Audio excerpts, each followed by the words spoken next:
New refrigerants are coming, and in today's video, I want to talk about 5 things that we're going to see that are different about the application, the designation, and all of that with these new A2L refrigerants. During the recording of this video, we're beginning the phase down of 410A refrigerant. We're in year 3, I think, of the AIM Act, the beginning of the phase down of 410A. And over the next 24 months, 12 months probably, we're going to see these A2L refrigerants be introduced. We've already seen a couple products hit the market. We're still waiting for some states to approve the refrigerants, and I thought it would be great to do this video so you can see 5 things that are going to be different. First of all, what are A2L refrigerants? Just in summary, we could probably do a 3-hour video, all the ins and outs and why companies are doing this and versus that and all these different things, but ultimately they are mildly flammable refrigerants. And when I say mildly, I mean very mild, but because they're mildly flammable, a lot of changes are being made in the industry.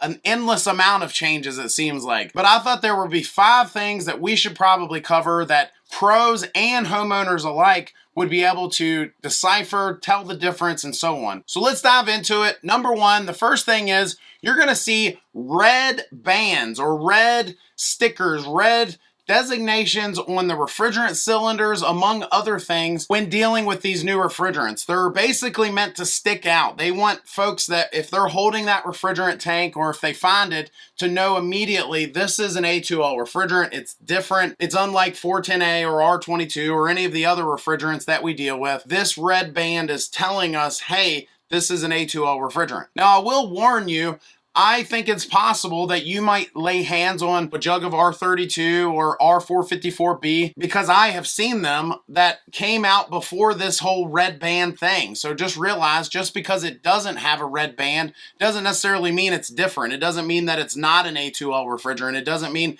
that it's not mildly flammable. I think we're going to see that a lot. We're going to see things being done a certain way, and then all of a sudden, you know, some sort of change or regulation is going to kick in our industry and we're going to see a difference, right? So just realize, just because it's a jug of R32 but it doesn't have the red band doesn't necessarily mean that it's any different. I wanted to take a quick break from the video and thank the sponsor of this video, Aeroseal. Leaky ductwork is one of the biggest, if not the biggest, energy wasters in most homes in the United States. And my favorite way of fixing that problem is Aeroseal. They'll come into your home, they'll test your ductwork and how leaky it is, they'll seal all the ductwork with a machine, and then they'll test it again and make sure that you got what you paid for. Customers have reported a significant savings on their energy bills after using Aeroseal. I'll put a link down in the description of this video. Thanks again to Aeroseal, and now let's get back to the video. Number 2, a lot of these products are going to have left-hand threads. So when you buy a jug of refrigerant and you're trying to connect your gauges to it, you're going to need some sort of adapter. And this is not uncommon. We've seen other products on the market that are different than the norm.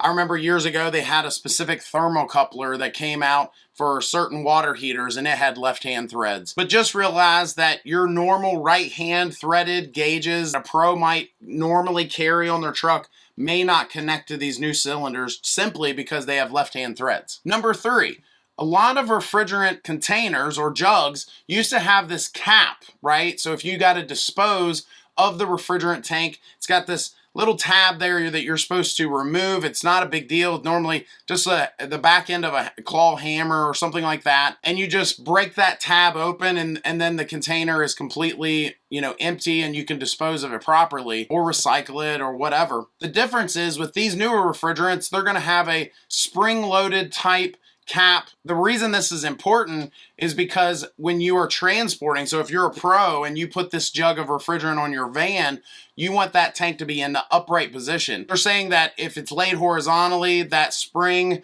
could allow some refrigerant to leak out. I don't know if that's true. I haven't laid hands on it, but ultimately just realize instead of having that tab there, you're going to now have this spring-loaded looking type cap over that same hole. They're saying that this spring-loaded cap is going to be like a relief valve, that it's meant to release extra pressure, higher pressures, to bring it below the cylinder's max pressure. I have not laid my hands on a tank of it yet, but I would guess that this has to do with temperatures as well. So a lot of us know that if you have higher temperatures, that it means higher pressures in the heating and air industry when it comes to refrigerants. And so if you've got this tank of mildly flammable refrigerant that gets really hot, I'm guessing that spring-loaded relief is meant to avoid, a problem, an explosion, if you will. Number 4, I think you're going to see lots of scary stickers and lots of different labels. You're going to see flammable and these triangle-looking, scary-looking caution stickers that you've never seen before. They're going to be on equipment. They're going to be on the refrigerant tanks probably. They're probably going to be on certain tools. Anywhere that has anything to do with these types of refrigerants,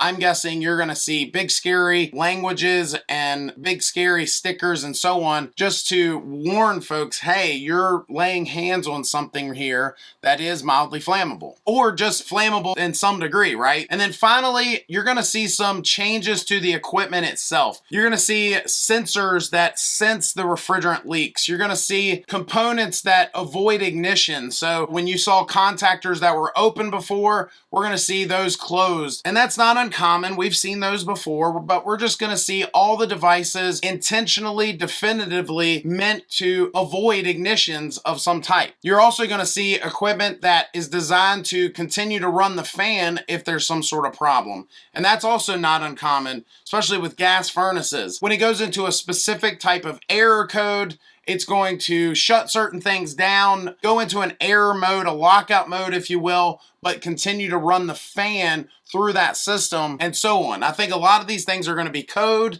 I've already heard that they're going to the manufacturers and pushing some of these things.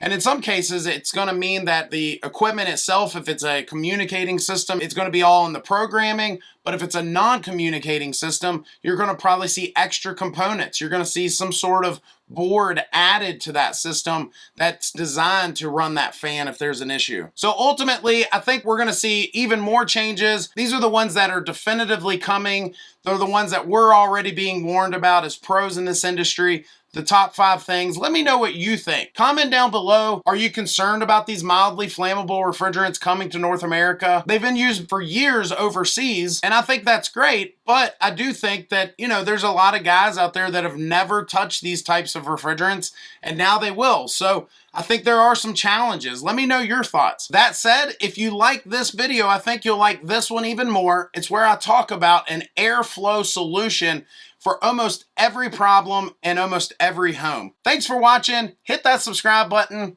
We'll see you next time.